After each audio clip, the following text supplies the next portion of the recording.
दोनों किधर आगम पे आज अरुणाचल प्रदेश का सबसे पुराना टाउन पासीघाट में फेस्टिवल ऑफ डेमोक्रेसी को सेलिब्रेट करने के लिए हमारे साथ यहां मंच पर उपस्थित राज्य का बहुत ही वरिष्ठ नेता, सरकार में हमारा सहयोगी honourable deputy chief minister Shri Chowna Mein ji. तो जैसे मैंने कहा कि इस बार 2024 का फेस्टिवल ऑफ डेमोक्रेसी को मनाने के लिए हम सब लोग यहाँ पे आज इस फील्ड में एकत्रित हुए हैं। वैसे डेमोक्रेसी में इलेक्शंस हर एक 5 साल में हम लोग को इलेक्शंस आता है, सरकार बनता है, सरकार जाता है, वोट हम लोग मारता है हर एक 5 साल में। मगर इस बार का 5 साल, इस बार का जो इलेक्शन जो है आने वाला 5 साल के लिए, ये बहुत ही हम लोगों का इंपॉर्टेंट है। देश जब आजाद हुआ 1947 में, 1947 से लेके 2014 तक हम लोग ने बहुत सारा प्रधानमंत्री को देखा।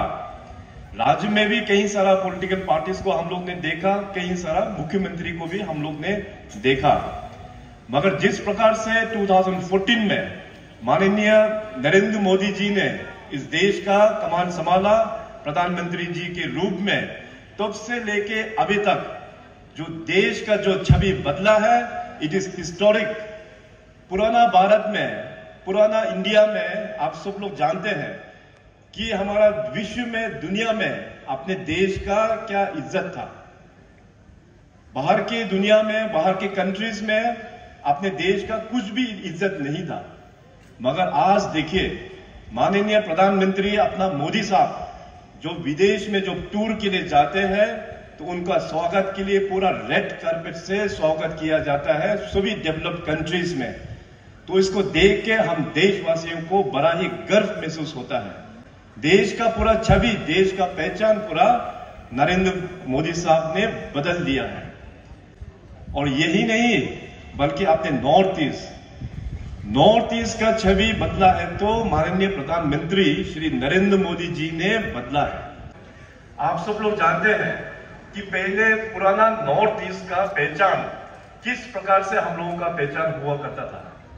जितने भी जो मेट्रोपॉलिटन सिटी है, चाहे दिल्ली हो, मुंबई हो, कलकत्ता हो, उस जमाने में नॉर्थ ईस्ट को देखा जाता था तो नॉर्थ ईस्ट को एक इंसर्जेंसी के रूप से देखा जाता था। Insurgency affected, militancy affected. इसका बाद नॉर्थ ईस्ट को उस जमाने में देखा जाता था तो अंडर डेवलपमेंट नहीं होने का कारण से नॉर्थ ईस्ट को जाना जाता था। उस पुराना नॉर्थ ईस्ट के टाइम में जाना जाता था तो हम लोगों का यहाँ पे नॉर्थ ईस्ट में करप्शन की वजह से जाना जाता था। अभी आज देखिए, आज का नया नॉर्थ ईस्ट किस प्रकार से उभर के आ रहा है। नॉर्थ ईस्ट में इंसर्जेंसी लगभग अभी खत्म हो चुका है। नॉर्थ ईस्ट में जो पहले अंडर डेवलपमेंट जो कहते हैं, आजकल डेवलपमेंट के रास्ता में काफी तेजी से हम लोग चल रहा है। 2014 के बाद, नरेंद्र मोदी साहब आने के बाद, बीजेपी सरकार आने के बाद, आज देखिए नॉर्थ ईस्ट और अरुणाचल प्रदेश में करप्शन जो है वो बल्कि ना की बराबर है। सो इस तरह से उभरता हुआ एक नया नॉर्थ ईस्ट का पहचान दिया है तो माननीय प्रधानमंत्री मोदी साहब और भारतीय जनता पार्टी ने दिया हुआ है। 2014 में पीएम साहब प्रधानमंत्री बनने के बाद उनका सबसे पहला स्टेटमेंट अपना नॉर्थ ईस्ट को लेके ये था कि ये देश तभी आगे बढ़ेगा जब अपना नॉर्थ ईस्ट आगे बढ़ेगा। बहुत कम है अकेला नरेंद्र मोदी 2014 से लेके अभी तक जिस प्रकार नरेंद्र मोदी साहब ने एज प्रधानमंत्री जो टूर किया, उन सभी प्रधानमंत्री का टूर से भी कई गुना ज्यादा पीएम मोदी साहब ने अपने नॉर्थ ईस्ट को टूर किया हुआ है। अभी रिसेंटली पिछले महीना 9 तारीख को माननीय प्रधानमंत्री जी अपना ईटानगर कैपिटल में आया। कैपिटल में वो आए, पूरा नॉर्थ ईस्ट का इंफ्रास्ट्रक्चर प्रोजेक्ट उन्होंने फाउंडेशन स्टोन ले किया, उन्होंने उद्घाटन किया। कुल मिला के 55,000 करोड़, 55,000 करोड़ का प्रोजेक्ट नॉर्थ ईस्ट को डेडिकेट किया ईटानगर से माननीय पीएम साहब ने। और उस 55,000 करोड़ से 55,000 करोड़ से अरुणाचल प्रदेश अकेला के लिए था 41,000 करोड़, 41,000 करोड़। और मैं आज मैं यहाँ पे इस फिल्म में पासीघाट में देख सकता हूँ कि कई सारा महिला लोग अपना यहाँ पे आए हुए हैं। तो देखिए, वुमेन्स के लिए जो एम्पावरमेंट भारतीय जनता पार्टी ने जो लिया है, कोई भी पॉलिटिकल पार्टी इस प्रकार का पॉलिसीज आज तक लेके आ नहीं पाया। मगर देखिए, इस वुमेन्स रिजर्वेशन बिल को पास किया तो अपना ऑनरेबल पीएम मोदी साहब ने पास किया, भारतीय जनता पार्टी बीजेपी ने ही पास किया है। और देखिए, अरुणाचल प्रदेश में हमारा ये जो सुंदर प्रदेश जो है, सब ट्राइबल एरियाज है, 26 जनजाति हम लोग यहाँ पे बसे हुए हैं। और जितनी भी जो ट्राइब्स है, हमारा सोशल फैब्रिक्स में अपना वुमेन्स लोग, अपना औरतें लोग, महिलाओं लोग बहुत अच्छा काम सदियों से ही वो लोग ने कंट्रीब्यूट करके आया है। तो महिला को आगे बढ़ाने के लिए राज्य सरकार ने भी हम लोग कई सारा इनिशिएटिव्स हम लोग ने लिया हुआ है। 2016 ऑनवर्ड्स मैंने राज्य भर में एक बड़ा रिवोल्यूशन स्टार्ट किया सेल्फ हेल्प ग्रुप के नाम में। सेल्फ हेल्प ग्रुप में एक बड़ा रेवोल्यूशन अक्रॉस अरुणाचल प्रदेश, क्योंकि हमारा मानना यह है अरुणाचल प्रदेश को अगर प्रगति डेवलपमेंट करना है, इकोनॉमिकली आगे बढ़ाना है, तो अपने गांव को आगे बढ़ाना जरूरी है। और गांव में होता है, घरों में अपना महिला लोग जब आगे बढ़ता है तो घर आगे बढ़ता है, गांव आगे बढ़ता है, डिस्ट्रिक्ट, स्टेट और देश आगे बढ़ता है। तो महिलाओं को सेल्फ हेल्प ग्रुप का माध्यम से आज अरुणाचल प्रदेश में कुल मिला के more than 11,000 self help group का गठन हो चुका है। SSG, PLF और CLF, ऐसे माध्यम से हमारा महिलाओं लोग मोर देन 1 लाख औरतें, 1 लाख महिलाओं इस संगठन के साथ में जुड़ के सभी गांवों में अभी इसका काम जो चल रहा है। साथ ही साथ उत्तर प्रदेश में बीजेपी पार्टी का सरकार ने बहुत सारा प्लेटफॉर्म्स अपना युवाओं के लिए हम लोग ने डेडिकेट किया है, जैसे mister Arunachal got talent, miss Arunachal, mister Arunachal, इस प्रकार का कई सारा प्लेटफॉर्म्स अपना युवाओं को हम लोग ने दिया है। अपना अरुणाचल का युवाओं का टैलेंट को आगे बढ़ाने के लिए हम लोग ने सपोर्ट किया हुआ है। अभी स्पोर्ट्स में देखिए कि अपना अरुणाचल प्रदेश में पहले हम लोग नेशनल इवेंट हम लोग होस्ट कर नहीं पाता था। अभी आज देखिए, हम लोग ने कई सारा नेशनल स्पोर्टिंग इवेंट, अलग अलग कैटेगरीज का स्पोर्ट्स नेशनल इवेंट हम लोग अरुणाचल प्रदेश में होस्ट कर पा रहा है। अभी आज देखिए, 2016 से लेके अभी तक अपने जो स्पोर्ट्स पर्सन है वो लोग नेशनल लेवल, इंटरनेशनल लेवल में कई सारा हजारों मेडल्स अपना राज्य के लिए वो लोग ने कमा के दिया हुआ है।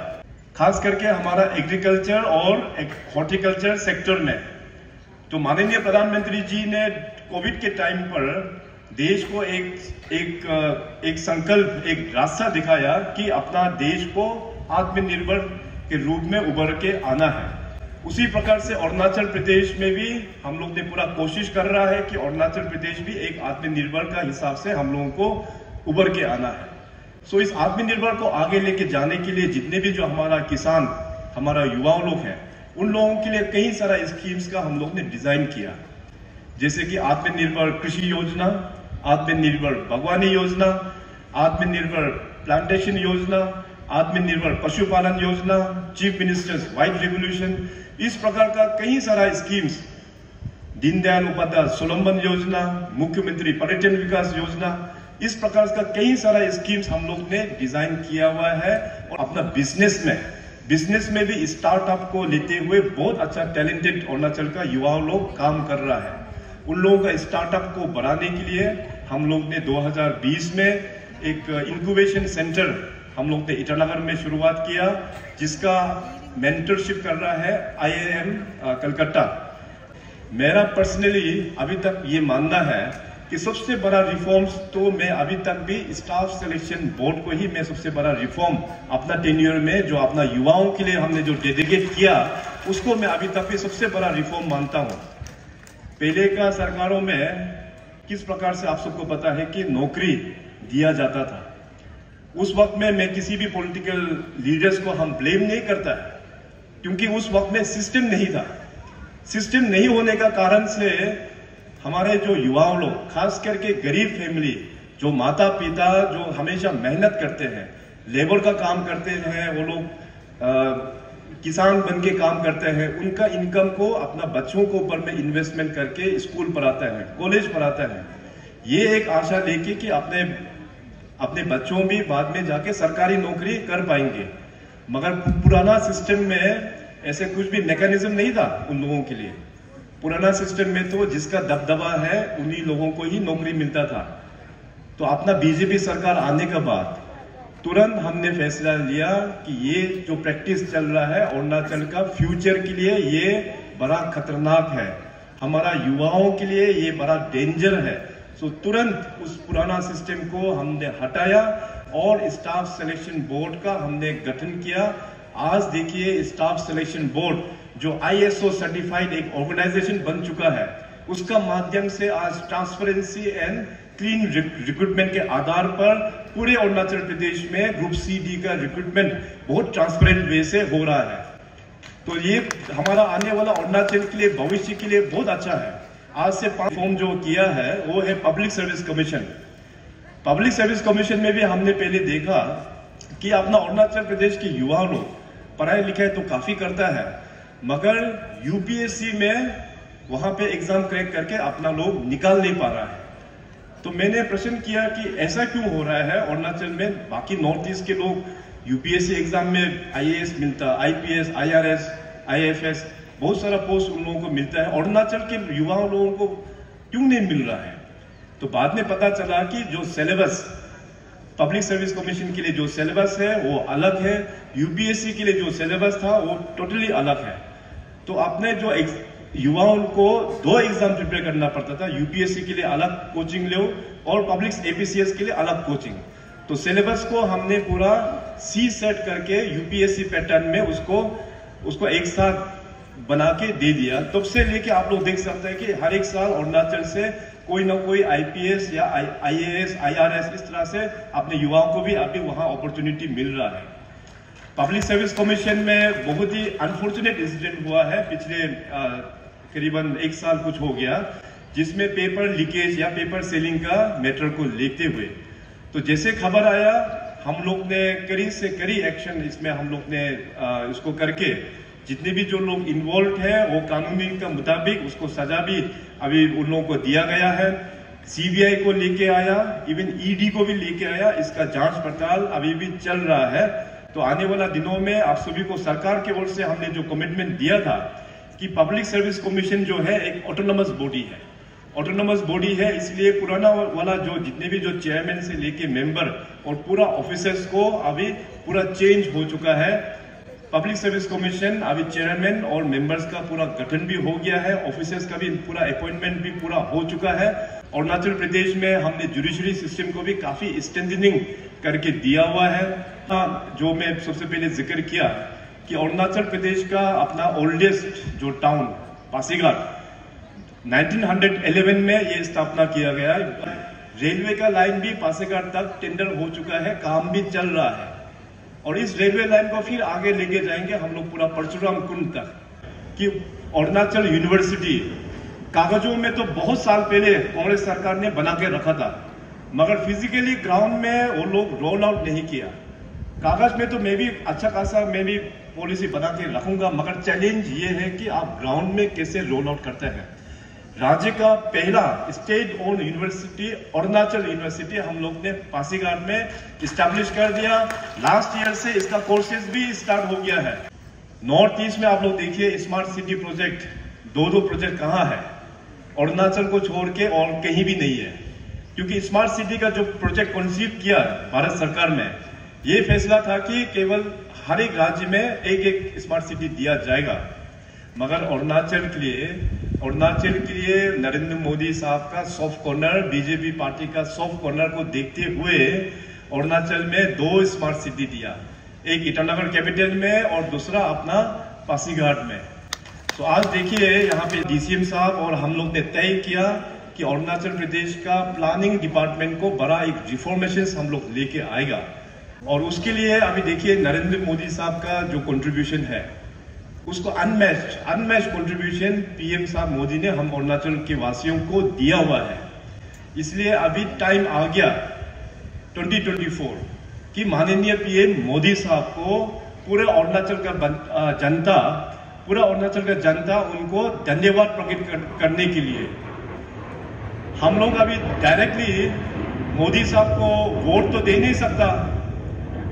तो नरेंद्र मोदी साहब ने जिनको अपना रिप्रेजेंटेटिव बनाया, जिनको बीजेपी ने टिकट दिया, ईस्टर्न पार्लियामेंट्री कॉन्स्टिट्यूंसी से अपना सिटिंग एमएलए तपीर गांव जी, और तपीर गांव जी के बारे में आप सब लोग जानते हैं और आप सबको तो गर्व महसूस होना है। मैंने ये बात जो है 37 रुकसिन में भी कहा कि देखिए इतना सीनियर हम लोगों का लीडर है, उनको भारतीय जनता पार्टी ने फिर दोबारा टिकट दिया और पहले वो पार्टी में नेशनल जनरल सेक्रेटरी दो बार नेशनल जनरल सेक्रेटरी वो रह चुके हैं।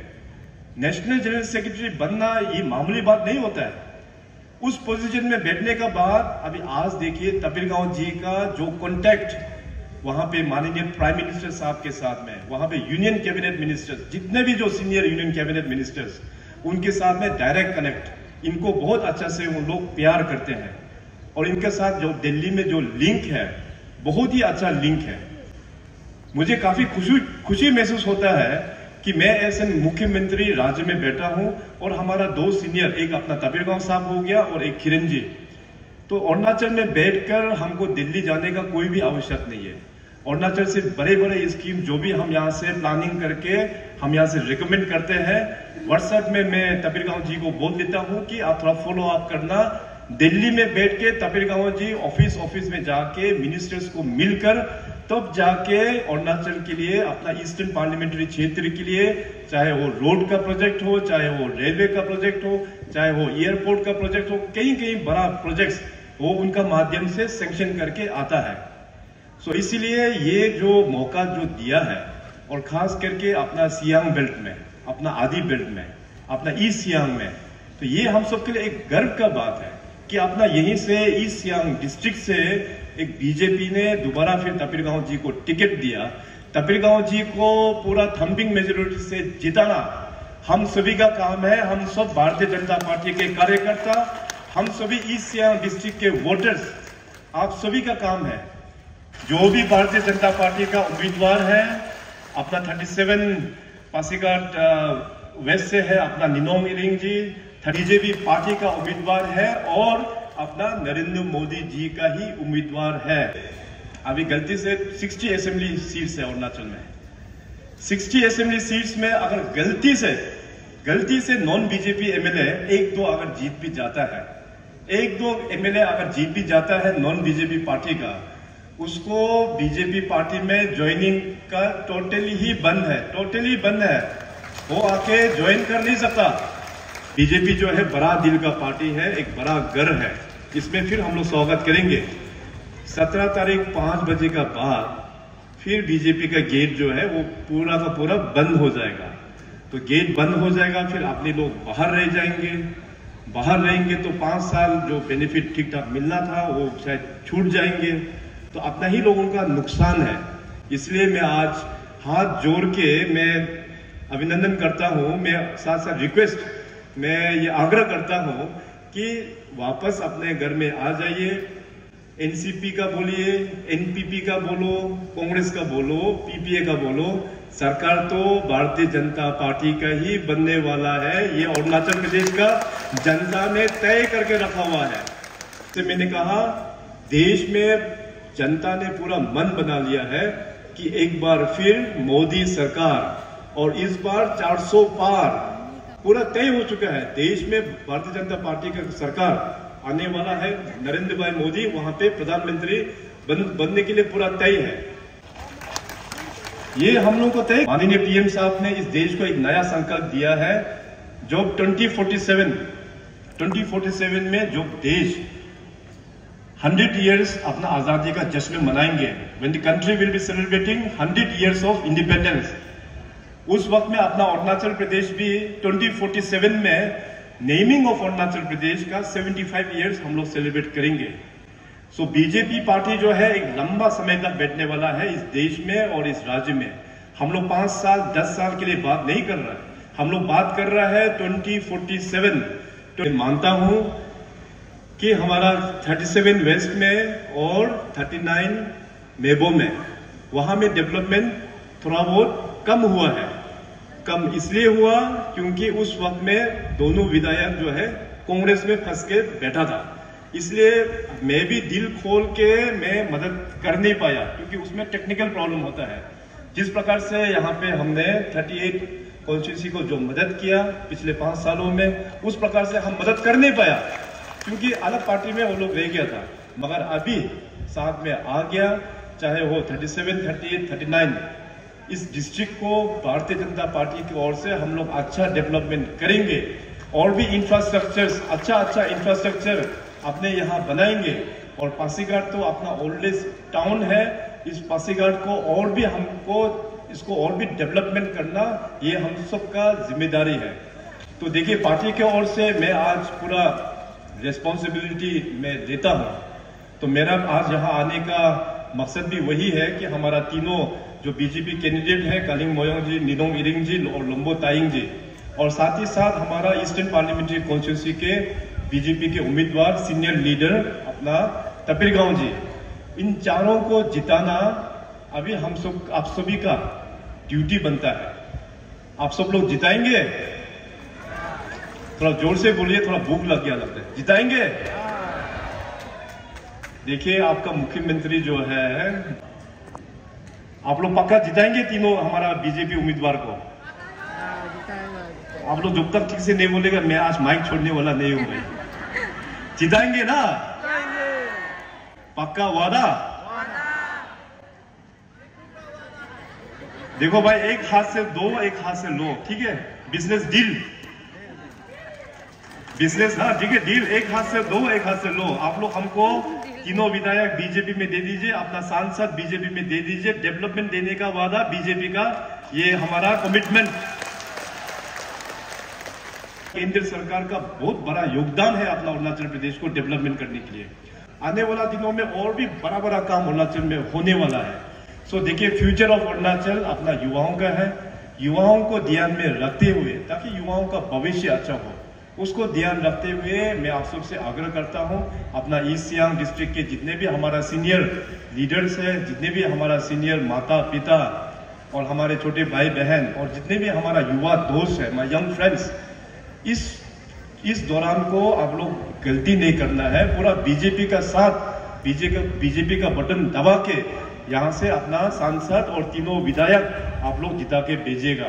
बीजेपी के उम्मीदवार को आप लोग जिताएंगे और अपना तपिरगांव जी को पूरा ईस्टर्न पार्लियामेंट्री में सबसे ज्यादा वोट इस डिस्ट्रिक्ट से आना चाहिए, क्योंकि तपिरगांव साहब यहाँ का है, ईस्ट सियांग डिस्ट्रिक्ट का है। तो सबसे ज्यादा वोट परसेंटेज तपिरगांव साहब को इसी डिस्ट्रिक्ट से मिलना है आप लोगों को। तो ये उम्मीद करके, ये आशा के साथ मैं जाऊंगा और दोबारा फिर आप लोगों का पास में इलेक्शंस के बाद में आऊंगा आप सभी को धन्यवाद प्रकट करने के लिए। और इस बार तो मैंने तय कर लिया है कि आने वाला सोलुंग फेस्टिवल भी मैं अपना ईस्ट सियांग डिस्ट्रिक्ट में ही आप लोगों के साथ मनाऊंगा, सोलुंग भी।